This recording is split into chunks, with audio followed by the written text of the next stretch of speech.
Hello, I appreciate the video response. They make it much more digestible for me at least. Like the wall of words, I usually get lost in there somehow. But yeah, I agreed pretty much wholeheartedly, especially on a lot of the points.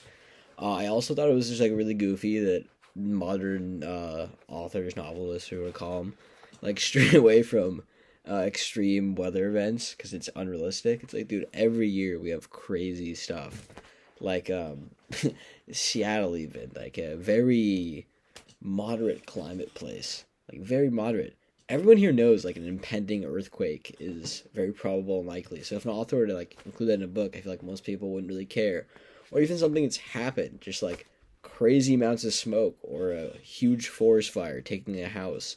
Like something like that could be a great plot point. It's super probable and easy to incorporate, but apparently authors are like, no, that's not realistic. I mean, like LA had whole neighborhoods in like actually in LA, like burned down because of fires, and people think that's unrealistic or it's like hard to incorporate. I don't know. I think if it's hard to incorporate that, they should maybe find a different career path. If you can't write about like real things that have happened, maybe you should be an author. Uh, you know, I don't know anything. I'm not no author myself, but it seems like if you have to, I guess, like take all these shortcuts, like Ghosh was talking about, maybe you should find a different career in there or something, or at least put that pen to some paper and get to work. But I also thought it was really crazy about like waterfront housing. I've always just thought it was funny because like I went to high school over on Vashon. A bunch of like really rich people lived in the water, like multi millionaires. And then whenever there was a storm, their whole yard would get flooded, all their landscaping ruined, their basements would flood, all their expensive stuff, and they would get ruined. It's like, dude, you spent like twice the money to like not have to walk a block to the beach. You don't go on the beach anyways, and now you're just losing money. Your house is slowly going into the water as sea levels rise.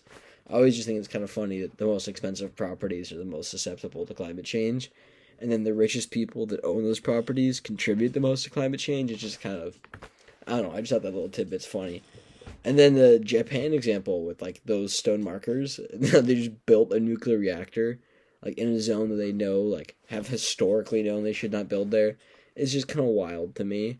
Especially I remember I've actually read a little bit about that disaster and how like a bunch of like international groups were like, "Hey, you guys should not build this here. This is a horrible idea. Like something's gonna go wrong." They just kind of went for it anyways.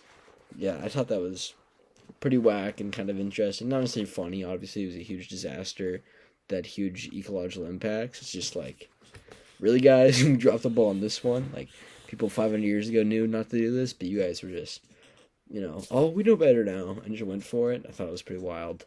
And it's really interesting what you said about the Buddha touching the ground and what that symbolizes.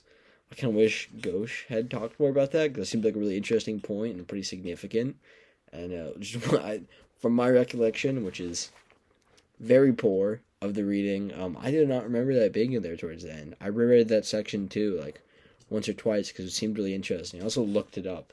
The, I guess, megalith or structure, temple, building, whatever you want to call it, because it looks sick. I'm not going to try to say the name. That's not going to go well. But it seemed like a really cool place, and I was curious about some of the symbolism.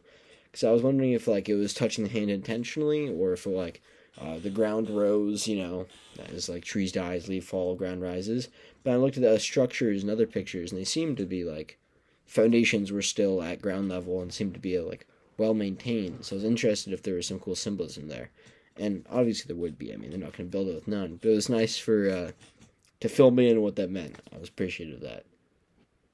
But yeah, I think that wraps it up. Thank you for the video response again. It's very helpful.